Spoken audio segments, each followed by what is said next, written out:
Masih belajar baca tulis. Aku mau mengajarimu seperti dulu. Oh, tidak, Jeng Lara. Terima kasih. Saya sekarang sudah bekerja. Janjian apa lagi kalian? Wati, sini.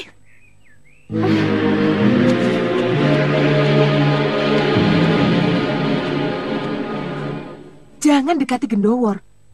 Salah apa, Gendowor, Bu? Coba katakan, salah apa? Salahnya, dia itu tukang pekate kuda. Tukang pekate yang ngobrolnya sama pekate. Bukan dengan Putri Adipati seperti kamu. Sudah, jangan banyak ngomong. Romo menunggu. Ayo.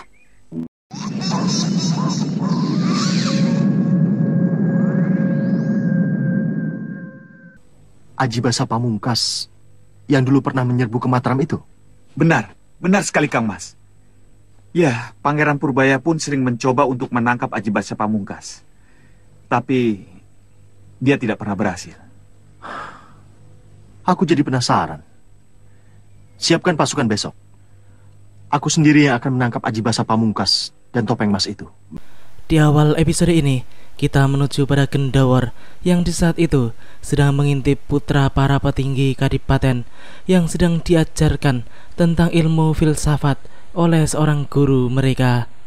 Dari dulu, memang pemuda itu adalah pekatik kuda yang tidak berpendidikan, sehingga ia sering mencuri-curi kesempatan belajar seperti apa yang dilakukannya di saat itu.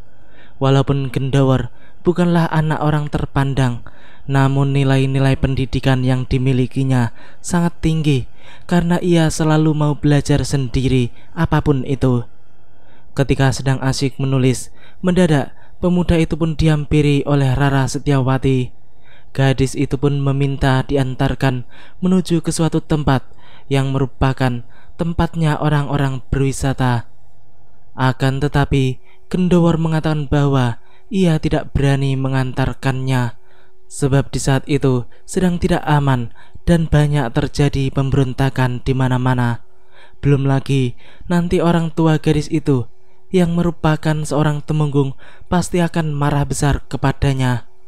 Walaupun memiliki alasan yang kuat, Gendowor pun pada akhirnya tetap tidak bisa mengurungkan keinginan kuat Rara Setyawati. Kini kita menuju pada Nyai Parwati yang di saat itu secara tidak sengaja sedang bertemu dengan Pangeran Purbaya dan kawan-kawannya.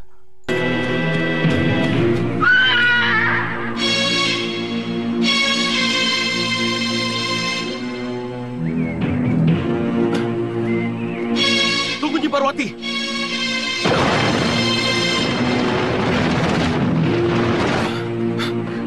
Maaf, Nyai. Aku datang atas nama Sinuwun Kanjeng Gusti Sultan Agung Pangreh Tanah Jawa. Harap Nyai mau menghormatinya. Bagaimana keadaan Nyai? Semoga senantiasa sehat, tidak kurang suatu apa. Langsung saja, katakan apa tujuan Kanjeng. Oh ya, mana Arya Soma? Biasanya selalu bersama-sama dengan Nyai. Tidak juga. Dia bukan anak-anak lagi. Dia bebas kemana saja dia mau. Nyai pernah dengar tentang pemberontakan-pemberontakan yang dilakukan para pembangkang yang balelo. Nyai tahu kan? Bukan urusanku untuk tahu. Hei, jawaban Nyai kurang sopan. Bisakah Nyai perhalus? Itulah aku, Kanjeng. Harap Kanjeng tahu, aku tidak suka berbasa-basi, apalagi menipu diri sendiri. Kami harap Nyai sudi mengikuti kami ke Kadipaten. Ada yang ingin kami bicarakan dengan Nyai panjang lebar, termasuk Arya Soma. Biar nanti Arya Soma kami jemput dengan kereta. Apakah kami ditangkap? Bukan. Nyai menjadi tamu kehormatan kami. Begitulah Nyai Parwati. Ia selalu ketus dan bersikap dingin serta kurang bersahabat terhadap para pejabat atau petinggi kerajaan, terutama dengan Pangeran Purbaya yang memang memiliki masa lalu yang pahit dengan dirinya. Kini ia mengatakan bahwa ia tidak ingin menjadi tamu kehormatan orang-orang itu. Ia pun malah menyuruh para petinggi tersebut untuk mengundang orang lain saja, karena ia merasa tidak pantas menjadi seorang tamu kehormatan. Setelah itu, wanita tersebut pun segera berlalu dari tempat mereka. Melihat tingkah Nyai Parwati yang terkesan sangat meremehkan serta tidak menghormati mereka, Adipati Aryo Sentanu pun kemudian menjadi marah, lalu ia bergerak cepat menghadang perjalanan wanita tersebut. Ia pun kembali menegaskan apakah Nyai Parwati bersedia atau tidak mereka bawa ke Kadipaten. Jawaban wanita itu pun tidak berubah, bahwa ia memang tidak mau diajak ke Kadipaten. Mendengar hal itu, Adipati Aryo Sentanu pun menjadi marah dan merasa harus memaksa wanita tersebut. Kurang ajar. Iya.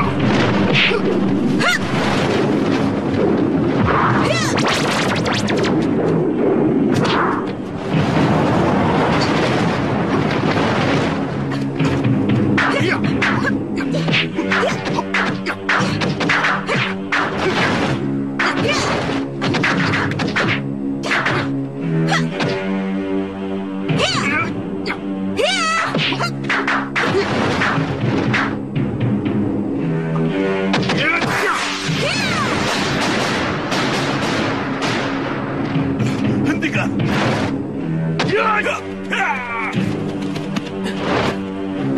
Sabar Nanda Pangeran, sabar.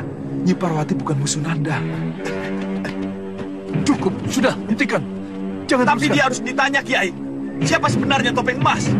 Sebab sosok tubuhnya mirip Arya Soma, anak Nyi Parwati. Jadi Kanjeng menuduh anakku yang menjadi pemimpin pemberontak. Bagus benar, sifat para petinggi Mataram. Tunggu, Nyai. Tunggu. Tahan. Kenapa, Romo? Tidak perlu dikejar. Ananda akan gagal mencari keterangan tentang pendekar bertopeng emas itu jika sikap Ananda keras dan kasar. Nyi Parwati akan semakin menjauh, dan jika wanita itu sakit hati, Ananda akan rugi kehilangan calon mitra yang sakti mandraguna. Memang benar apa yang telah dikatakan oleh Kiai Ageng Sebayu. Nyai Parwati akan semakin sulit mereka kendalikan jika sampai ia sakit hati, dan mereka akan kehilangan pendekar sakti yang sebenarnya juga membela mereka atas dasar kebenaran.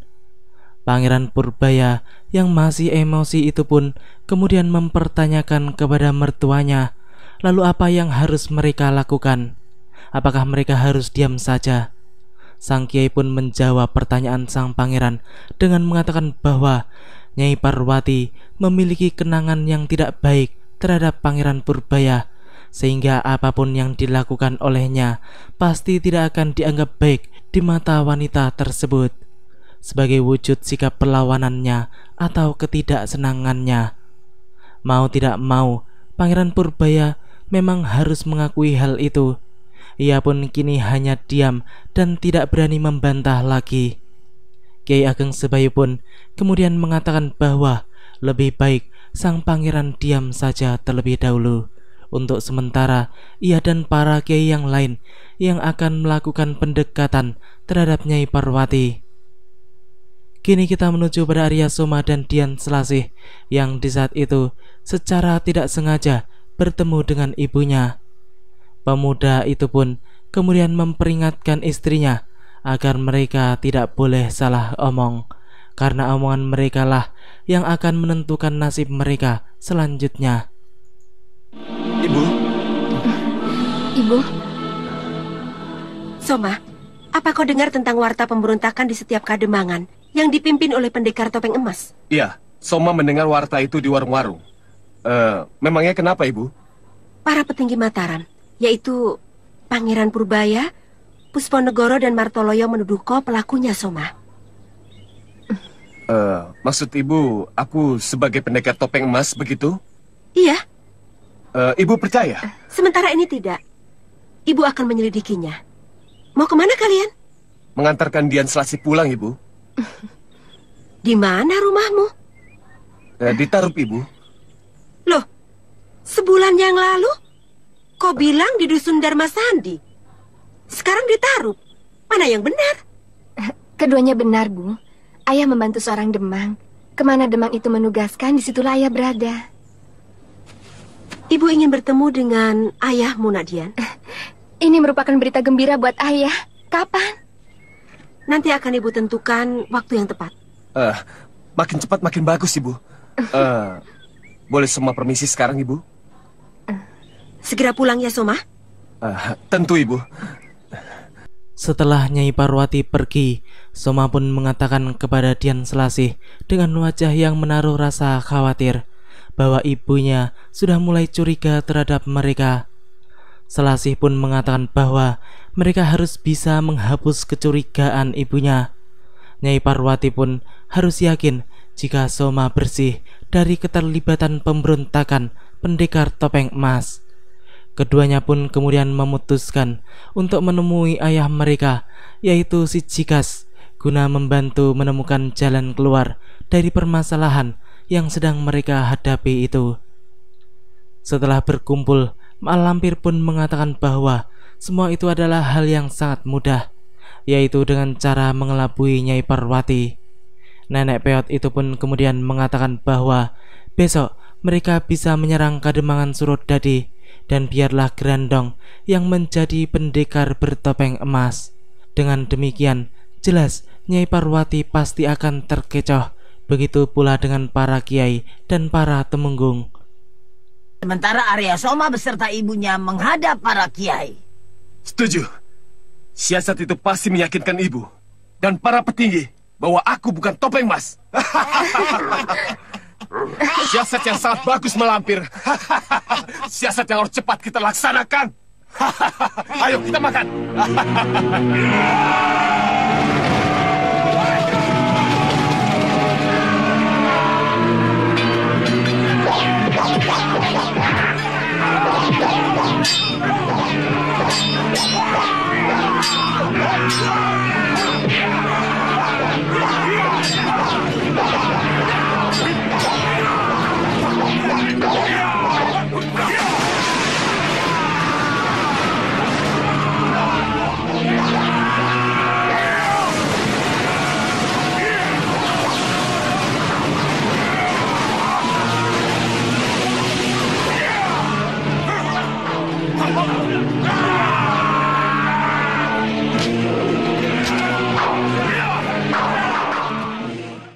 Ya, keesokan harinya, Grandong benar-benar menjadi pendekar bertopeng emas dan menyerang Kademangan Surodadi.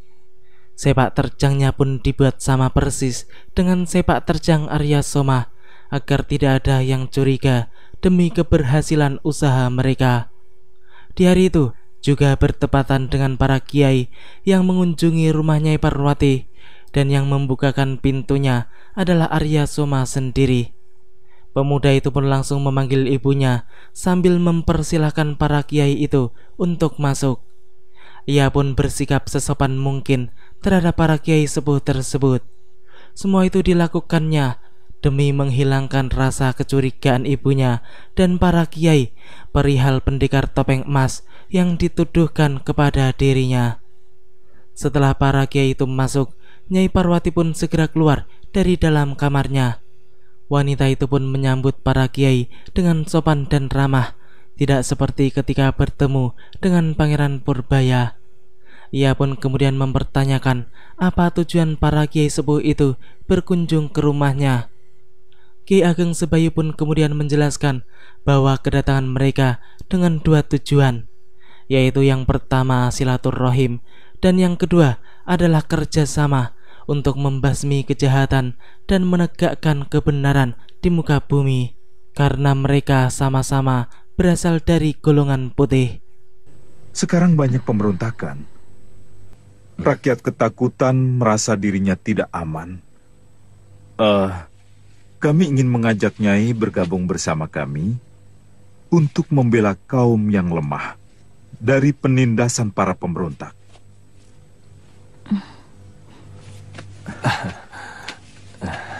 Maaf, kami sedang berpuasa. Memangnya sekarang hari apa, Kiai? Senin Pon. Silakan, hidangkan saja untuk ibumu. Tidak, aku juga sama. Senin Kamis, Nyai? Iya, juga puasa Daud. Sehari puasa, sehari tidak. Bawa saja semuanya ke dalam. Aku benar-benar tidak habis pikir. Bagaimana Nyi Parwati mendapatkan kitab Guru Sumala itu? Mungkin kesaktiannya didapat dari berguru. Mustahil. Hampir semua perguruan yang ada di tanah Jawa ini, aku kenal keistimewaan dan kelemahannya.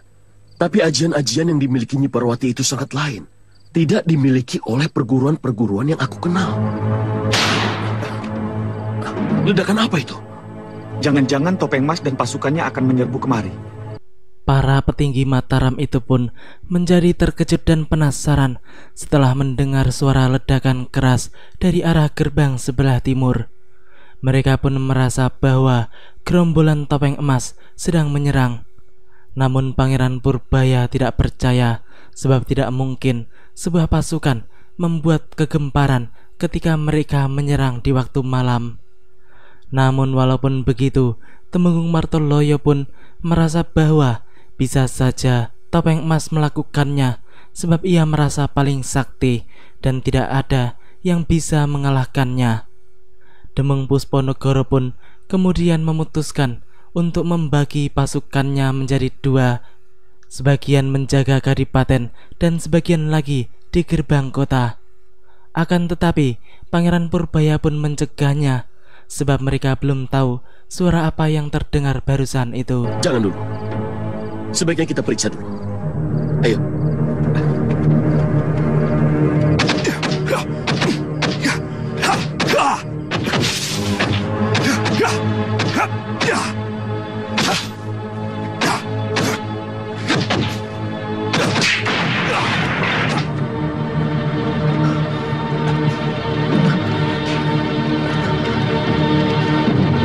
Tidak ada. Iya. Gapura gerbang kota itu tidak apa-apa. Didengar dari suaranya, seperti ada orang yang sedang menatar kanuragan. Suaranya dari sebelah sana. Ayo.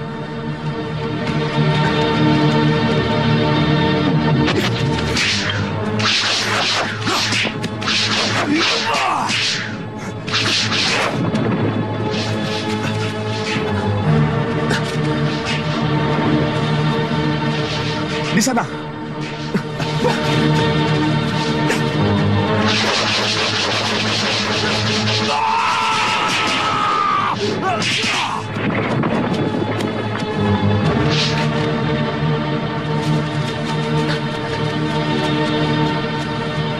Lihat, batu-batu ini hancur bukan oleh Palu Godam. Betul. Ternyata bunyi dentuman keras itu berasal dari Gendawar yang sedang berlatih ilmu kanuragan kitab Somala.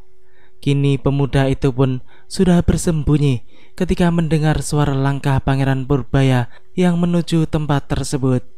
Demung Pusponegoro pun mengatakan bahwa kemungkinan Demang Wirasabalah yang baru saja menatar ilmu kesaktiannya di tempat itu, karena ia mendengar bahwa Demang tersebut sedang mempelajari ilmu kesaktian dengan melakukan pati geni selama 3 hari 3 malam. Coba selidiki sampai di mana tingkat kedikdayaannya. Ya. Siapa tahu bisa kita jadikan jago untuk menghadapi kesaktian pendekar Topeng Emas. Betul. Mari, mari.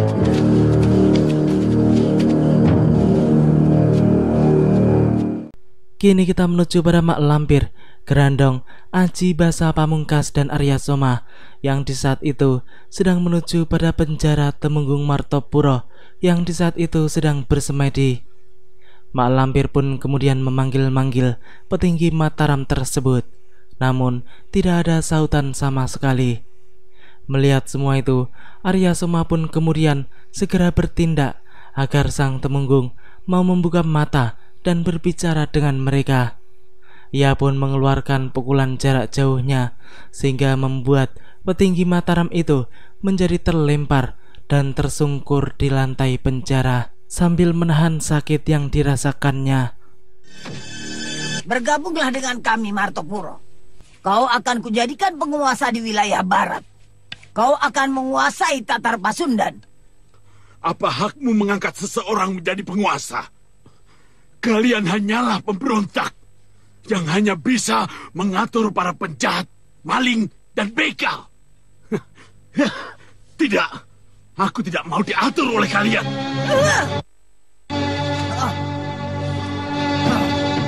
Ketua, izinkan aku membunuh Martopuro. Sabar, Malampir. Akan tiba masanya para pembangkang seperti dia mati di tangan kita. Aku beri kesempatan kamu berpikir, Martopuro. Ikut aku, atau kau ikut Sultan Agung? Hah?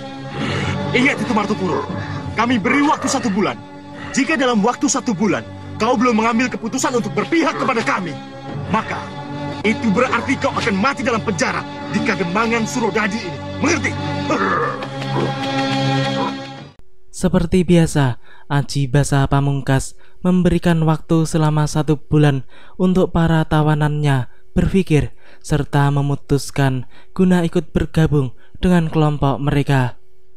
Mereka pun kemudian segera meninggalkan tempat tersebut, dan di saat itu bertepatan dengan salah seorang prajurit yang sedang akan mengantarkan makanan bagi Temenggung Martopuro. Setelah orang-orang jahat itu pergi, prajurit tersebut pun segera menghampiri sang Temenggung dan memberikan makanan serta minuman yang dibawanya. Melihat kedatangan prajurit tersebut, sang Temenggung pun langsung mendapatkan ide. Ia pun kemudian menawarkan uang kepada orang itu. Mendengar kata uang, jelas saja prajurit itu langsung mau. Ia pun tampaknya sudah paham apa yang diinginkan oleh tawanannya tersebut. Nanti malam, ia berjanji akan kembali ke tempat tersebut guna memberikan kertas dan alat tulis bagi Temenggung Martopuro, karena sang Temenggung akan menulis surat untuk Pekati Gendawar dan akan disampaikan oleh Gendawar kepada Temenggung Martoloyo, majikannya. Nanti malam aku kesini lagi. Akan aku bawakan semua pesanan Kanjeng. Jatuhnya Kademangan itu pada hari Kamis. Sedangkan pada hari itu kami lihat sendiri Arya Soma bersama ibunya. Kalau begitu, Arya Soma bukan pendekar topeng, Mas? Aku kira begitu. Arya Soma benar-benar bersih. Kiai, ya. Kalau sekiranya Arya Soma benar-benar bersih, apakah bisa kita minta tolong untuk menghadapi pendekar topeng emas itu, Kiai? Mungkin bisa. Kenapa tidak? Jika mungkin, kami ingin meminta kesediaannya untuk membebaskan adik Mas Tumenggung Martopuro yang ditawan mereka, Kiai. Tangkap orang itu, cepat!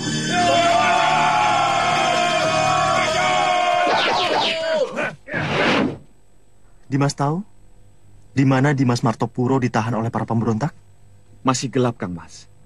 Ada warta yang mengatakan bahwa Dimas Temenggung Martopuro disembunyikan di Duku Waru. Lalu ada pula yang mengatakan ditahan di Ceri. Malah belakangan ini, ada yang mengatakan bahwa Dimas Martopuro telah dipindahkan dari Dharmasadi ke Tarub. Gendawar yang sedang menyiapkan suguhan bagi para temenggung dan kiai itu pun sedari tadi diam-diam mendengarkan dengan jelas apa yang sedang mereka bahas. Demung Pusponegoro dan Temenggung Martoloyo pun merasa bahwa musuh memang sengaja meniupkan berita warta yang simpang siur agar mereka menjadi kebingungan.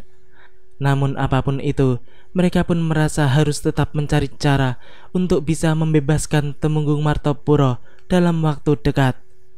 Gendawar pun masih mendengarkan pembicaraan orang-orang itu, walaupun ia sudah tidak berada di meja pembicaraan.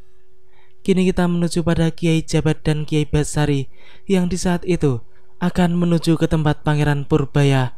Namun mendadak mereka dipanggil-panggil oleh seseorang yang ternyata adalah prajurit utusan Temenggung Martopuro.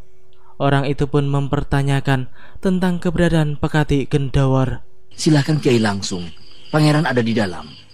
Aku akan menyusul sesudah menunjukkan orang ini ke tempat Gendawar. Ya. Assalamualaikum. Waalaikumsalam. Nyai.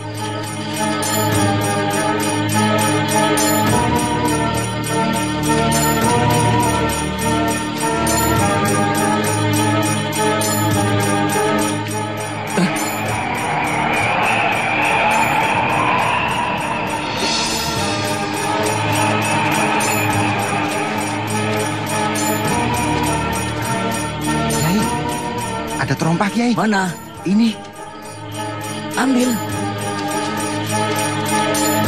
Ini, Kiai. Ini pasti terompah milik pendekar sakti tadi. Siluman?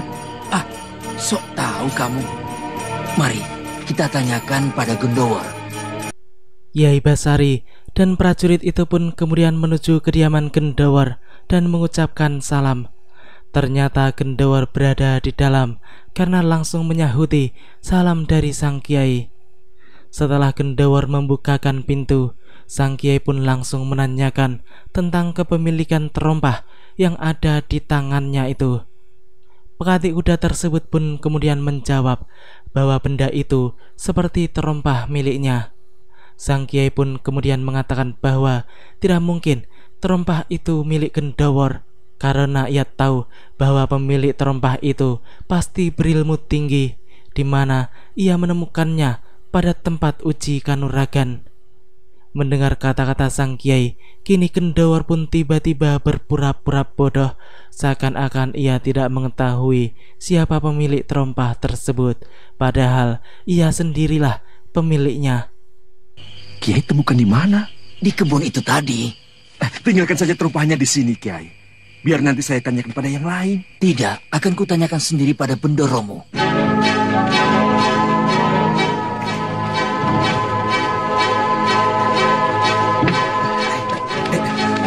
Andika ini siapa? Rahasia. Ini.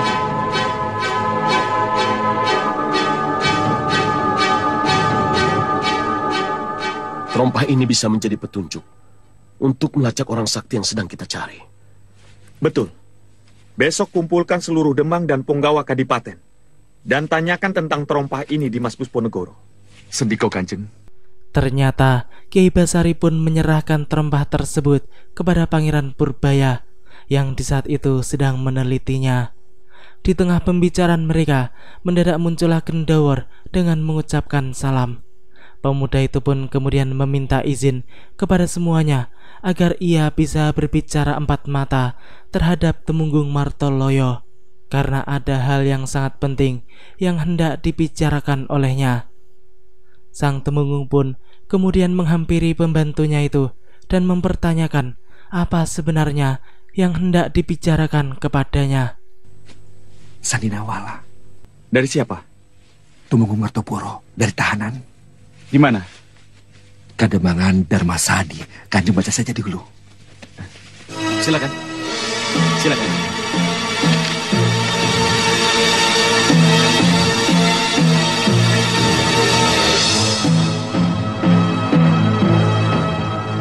Mana orang yang membawa surat ini? Dia takut menghadap Kanjeng. Katakan padanya, aku akan memberinya dia upah 3 ringgit. Sebagaimana yang telah dijanjikan Dimas Martopuro. Saya disuruh mewakilinya. Demikianlah alur cerita di episode kali ini. Nantikan kelanjutan kisahnya di episode yang akan datang. Terima kasih bagi teman-teman semua yang udah mau nonton. Jangan lupa like, comment, subscribe, dan share. Dan juga nyalain notifnya. Wassalamualaikum warahmatullahi wabarakatuh.